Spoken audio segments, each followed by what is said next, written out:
Olá, no vídeo de hoje eu gostaria de apresentar a vocês como obter índices de consistência interna, como alfa de Cronbach e ômega de McDonald, para avaliar a confiabilidade de instrumentos de pesquisa ao qual vocês estejam trabalhando.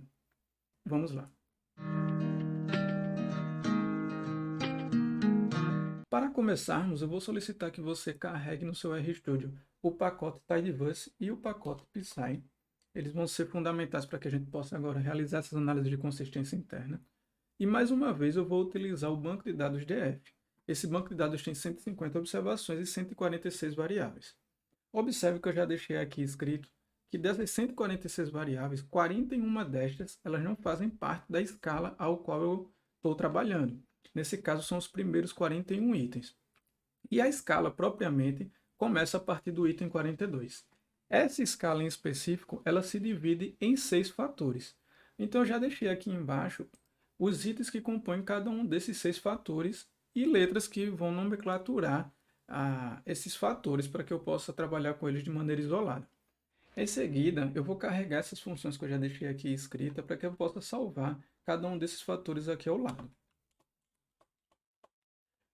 Isso fica ao seu critério. Você pode obter essas consistências internas sem necessariamente você salvar esses fatores. Só em pegar o banco de dados e fazer a seleção dos itens exatamente como está aqui em cima, então eu poderia muito bem selecionar só DF e em seguida colocar o comando para a obtenção da consistência interna e eu obteria da mesma forma. Isso daí fica ao critério de como você vai trabalhar.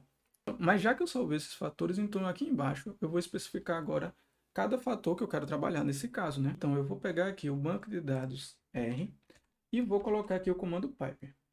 Em seguida, para obter a função alfa, eu preciso especificar o pacote que eu estou utilizando, porque a função alfa ela está presente em mais de um pacote. E aí eu especifico que eu quero pegar essa função do pacote Psy. E aí quando eu coloco o pacote Psy e dois pontos, ele já aparece para mim as funções presentes nesse pacote. Nesse caso, eu vou pegar então a função alfa. A partir daqui, já dando um Ctrl Enter, eu já obtenho os resultados dessa consistência interna. Você dá uma subida e observe que os resultados da consistência interna eles vão ficar aqui em cima de todas dessas informações que ele também encaminha para você. E nesse caso, o resultado é 0,91. Então, eu tenho aqui o valor do alfa e o alfa padronizado de 0,91. Já agora, para a gente obter o ômega de McDonald, mais uma vez vamos usar o pacote Psy. Vamos aqui mais uma vez selecionar, então, o banco de dados R, colocar o comando piper, e nesse caso a gente não precisa escrever o nome do pacote Psy, porque o ômega ele só está presente nesse pacote. Então, quando a gente digitar aqui ômega, ele já vai aparecer para a gente a função que a gente deseja. Quando a gente então der aqui o Ctrl Enter, observe então que ele vai fazer as análises. Ele é um pouco diferente do alfa, então a forma de cálculo para que se obtenha essa consistência interna, ela é direcionada de uma maneira diferente, é direcionada em uma análise fatorial, e aí você obterá algumas informações que serão diferentes do alfa de Cronbach. Mas mais uma vez a gente vai até aqui em cima, a gente vai observar que ele vai nos informar os valores, tanto desse ômega total, que é o principal nesse caso, quanto também ele vai nos informar o valor de alfa. Observe que vai ser o mesmo valor, então deu 0,91 igualmente a outra função. E 0,93 para o ômega total. Então, com a função ômega, você consegue obter tanto o alfa de Cronbach quanto o ômega total. Aqui embaixo eu deixei algumas informações adicionais para que você possa trabalhar e, de repente, fazer uma leitura mais profunda também sobre essa função ômega.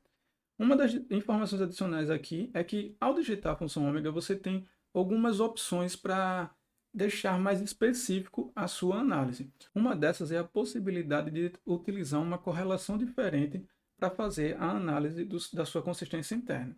Nesse caso, você pode colocar para que ele faça a correlação a partir da perspectiva policórica. E ele não vai, então, utilizar como base a correlação de Pearson. Para isso, você coloca aqui o poly, ele já sinaliza o nome da função, igual, e em seguida você coloca true. E a partir daqui ele já vai fazer uma análise com base na correlação policórica. Quando você colocar para rodar, então ele vai fazer aqui novamente essa análise, vai dar algumas informações extras. Vamos dar uma olhada. E aí ele vai nos apresentar, então, aqui a informação do ômega total, agora a partir de uma correlação policórica. Observe que o ômega total agora deu uma subida, ele agora está tá em 0,96. A perspectiva de se adotar a correlação policórica ou não vai depender do tipo de dado que você esteja utilizando e a forma como você deseja trabalhar. Então, alguns trabalhos vão sugerir você utilizar a correlação policórica a depender do tipo de medida que você esteja utilizando. E uma outra informação interessante também é que você pode observar a questão do uso da chave, né? O key. Essa chave, qual é a finalidade dela?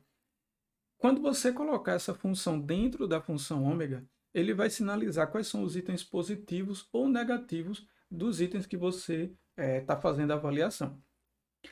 Você pode muito bem fazer a inversão de itens antes mesmo de chegar nessa parte.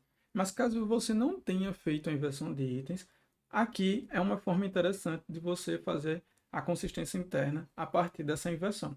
Para isso, por exemplo, se você tiver 10 itens, você vai observar qual é o item negativo dentro desses 10 itens e você vai precisar colocar aqui 10 números uns.